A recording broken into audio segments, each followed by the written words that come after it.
Street vendor committee meeting ಆಗಿದೆ. ನನ್ನ ಅಧಿಕಾರಿಗಳು ಆ ಕಮಿಟಿಯಲ್ಲಿ ಅನೇಕ ಸಲಹೆಗಳನ್ನು ಕೊಟ್ಟಿದ್ದಾರೆ.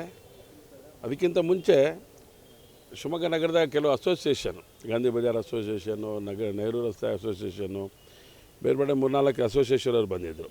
ಅವ್ರ ಜೊತೆ 1 ಗಂಟೆ ಮೀಟಿಂಗ್ ಅದಕ್ಕಿಂತ ಮುಂಚೆ ಮಾಡಿದ್ದೆ. ಅವ್ರ ಸಲಹೆಗಳನ್ನು ಇಟ್ಟುಕೊಂಡು ಸ್ಟ್ರೀಟ್ ವೆಂಡಿಂಗ್ ಕಮಿಟಿಲಿ ಚರ್ಚೆ ಮಾಡಿದೆ. ಅವರ ಅಭಿಪ್ರಾಯಗಳನ್ನು ಇಟ್ಕೊಂಡು ಮತ್ತು ನಾಗರಿಕರಿಗೆ ಸಂಬಂಧಪಟ್ಟಂಥ ಅನೇಕ ಸಂಗತಿಗಳು ಅನೇಕರು ಉಲ್ಲೇಖ ಮಾಡಿದ್ದಾರೆ.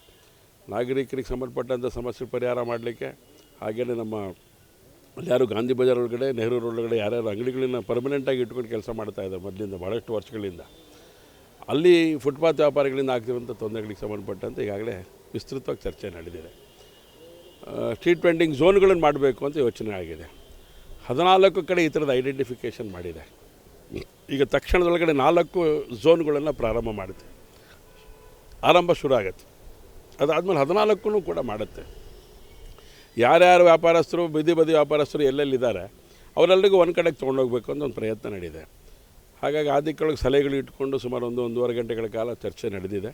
ಈಗ 4 ವಿಶೇಷವಾಗಿ ಗಾಂಧಿ ಬಜಾರ್, ನೆಹರು ರೋಡು, BH ರಸ್ತೆ, ಇನ್ನೊಂದಷ್ಟು ನಮ್ಮ ಆಲ್ಕೊಳ ರಸ್ತೆ, ಹಾಗೆ ವಿದ್ಯಾನಗರ, ಈ ಥರದ ಪ್ರಮುಖವಾದಂಥ ಜಾಗಗಳನ್ನು ಆಯ್ಕೆ ಮಾಡಿಕೊಂಡಿದೆ. ಅಲ್ಲಿ ಚಾಲನೆ ಕೊಡಬೇಕು ಅಂತ ನಿಶ್ಚಯ ಮಾಡಿದೆ. ಅಲ್ಲಿಂದ ಚಾಲನೆ ಆದಮೇಲೆ 5ರಿಂದ ಶುರು ಆಗುತ್ತೆ, 4-5, ಅದಾದಮೇಲೆ ಉಳಿದಂಥ 14 ಕಡೆಯೂ ಕೂಡ ಮಾಡ್ತೇವೆ. ಜಾಗಗಳನ್ನು ಐಡೆಂಟಿಫೈ ಮಾಡೋ ಕೆಲಸ ನಡೆದಿದೆ. ಈಗ ಕೆಲವು ಕಡೆಗೆ ರೆಡಿ ಮಾಡಿದ್ದೇವೆ. NT ರೋಡ್ ಒಳಗಡೆ, OT ರೋಡ್ಗಡೆ, NT ರೋಡಲ್ಲ, OT ರೋಡಲ್ಲಿ ಒಂದಷ್ಟು ಸಮಸ್ಯೆಗಳಿತ್ತು. ಆ ಸಮಸ್ಯೆ ಪರಿಹಾರ ಹುಡುಕಿ ಅಲ್ಲಿರೋವಂಥ, ಮುಂಚೆ ಒಪ್ಪಿರಲಿಲ್ಲ ಕೆಲವರೆಲ್ಲ, ಅವ್ರಿಗೆ ಒಪ್ಪಿಸಿ ಅಲ್ಲಿಗೆ ಹಾಕಿ ಕಳಿಸೋವಂಥ ಕೆಲಸಗಳನ್ನು ಕೂಡ ಈಗಾಗಲೇ ಮಾಡಿದೆ. ಶುರು ಆಗತ್ತೆ. ಸ್ಟ್ರೀಟ್ ವೆಂಡಿಂಗ್ ಹಿನ್ನೆಲೆಯಲ್ಲಿ ಯಾರು ಬೀದಿ ಬದಿ ವ್ಯಾಪಾರಸ್ಥರಿದ್ದಾರೆ ಅವ್ರಿಗೆ ಸಂಬಂಧಪಟ್ಟಿದ್ದೇ ಒಂದು ಆ್ಯಕ್ಟ್ ಇದೆ ಇವತ್ತಿನ ದಿನ. ಹಾಗಾಗಿ ನಮ್ಮ ಜನಸಂಖ್ಯೆಗೆ ಅನುಗುಣವಾಗಿ 2% ಮಾತ್ರ ಅವಕಾಶ ಇರುವಂಥದ್ದು. ಆ 2% ಗಮನದಲ್ಲಿ ಇಟ್ಟುಕೊಂಡು ಅದಕ್ಕೆ ಬೇಕಾಗಿರೋಂಥ ಸಂಗತಿಗಳು ಯೋಚನೆ ನಡೆದಿದೆ. ಅದಕ್ಕಿಂತ ಜಾಸ್ತಿ ಇದ್ದರೆ ಏನು, ವಾಟ್ ನೆಕ್ಸ್ಟ್ ಅನ್ನೋದನ್ನು ಕೂಡ ಯೋಚನೆ ನಡೀತಾ ಇದೆ. ಹಾಗಾಗಿ ಹತ್ತತ್ರ 5,000ಕ್ಕೂ ಹೆಚ್ಚು ಜನಕ್ಕೆ ನಾವು ಕೊಡಬೇಕಾಗತ್ತೆ. ಹತ್ತತ್ರ 8,000 ಜನಕ್ಕೆ ನಾವು ಕೊಡಬೇಕಾಗತ್ತೆ 2% ಲೆಕ್ಕ ಇಟ್ಕೊಂಡ್ರೆ. ಮುಂಚೆ 1% ಇತ್ತು. ಬದಲಾದಂಥ ವ್ಯವಸ್ಥೆ ಒಳಗಡೆ 2% ಮಾಡಿದೆ. ಆದೇಶಗಳು ಬೇರೆ ಬೇರೆ ಆಗಿರೋದ್ರಿಂದ ಎಲ್ಲವನ್ನೂ ಗಮನದಲ್ಲಿ ಇಟ್ಕೊಂಡು ನಾಗರಿಕರ ಹಿತ ಕಾಪಾಡುವಂಥ ಕೆಲಸ, ಬೀದಿ ಬದಿ ವ್ಯಾಪಾರಸ್ಥರ ಹಿತ ಕಾಪಾಡುವಂಥ ಕೆಲಸ, ಎಲ್ಲದನ್ನು ಕೂಡ ಮಾಡುವಂಥ ಕೆಲಸನ ನಾವು ಮಾಡ್ತೇವೆ. ಯಾರು ಮೇಜರ್ ಬಿಲ್ಡಿಂಗ್ಗಳನ್ನು ಕಟ್ಕೊಂಡು GSTನ ಕಟ್ಟಿಕೊಂಡು ಯಾರ್ಯಾರು ವ್ಯಾಪಾರಸ್ಥರು ವ್ಯಾಪಾರ ಮಾಡ್ತಾಯಿದ್ದಾರೆ ಅಂಗಡಿಗಳಲ್ಲಿ, ಅವರಿಗೂ ಕೂಡ ಅವ್ರದ್ದನ್ನು ವಿಶೇಷವಾಗಿ ಗಮನದಲ್ಲಿ ಇಟ್ಕೊಂಡು, ಉದಾಹರಣೆ ಗಾಂಧಿ ಬಜಾರ್ ಒಳಗಡೆ ಅಂಗಡಿಗಳಲ್ಲಿ ಯಾರು ವ್ಯಾಪಾರಸ್ಥರಿದ್ದಾರೆ ಅವರಿಗೆ ಆಗ್ತಾ ಇರೋಂಥ ತೊಂದರೆಗಳನ್ನು ಹೇಳ್ಕೊಂಡಿದ್ದಾರೆ.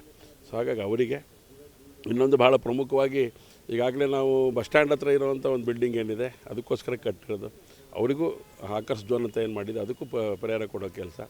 ಯಾರು ನಮ್ಮ ಹೂವಿನ ಮಾರುಕಟ್ಟೆ, ಇದಕ್ಕೆ ಸಂಬಂಧಪಟ್ಟಂತೆ ತೊಂದರೆಗೆ ಒಳಗಾಗಿದ್ದು ಅವರಿಗೆ ರಿಹ್ಯಾಬಿಟೇಷನ್ ಮಾಡಬೇಕು ಅಂತೇಳಿ ಯೋಚನೆ ನಡೆದಿದೆ. ಅದು ಕೂಡ ಇನ್ನೊಂದು ತಿಂಗಳಲ್ಲಿ ಪರಿಹಾರ ಆಗ್ತಾಯಿದೆ.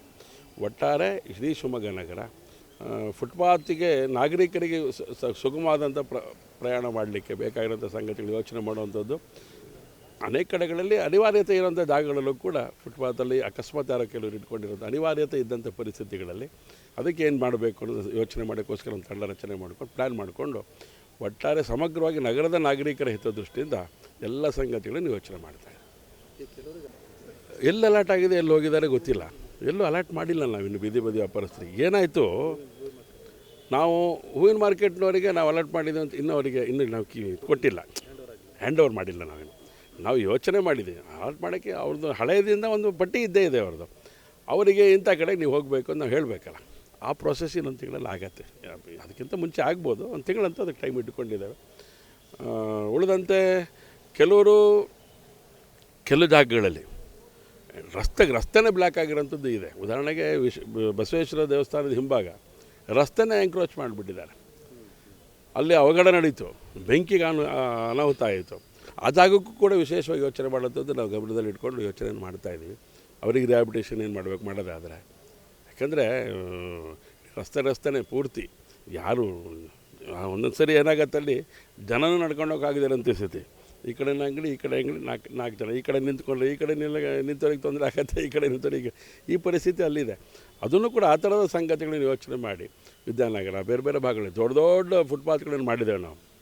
ದೊಡ್ಡ ದೊಡ್ಡಕ್ಕೆ ಡಬಲ್ ರೋಡ್ಗಳನ್ನು ಮಾಡೋದಲ್ಲ ಇಂಥ ಜಾಗಗಳಲ್ಲಿ ಅಲ್ಲಿ ಪರಿಸ್ಥಿತಿ ಬೇರೆ ಥರ ಆಗ್ತಾಯಿದೆ.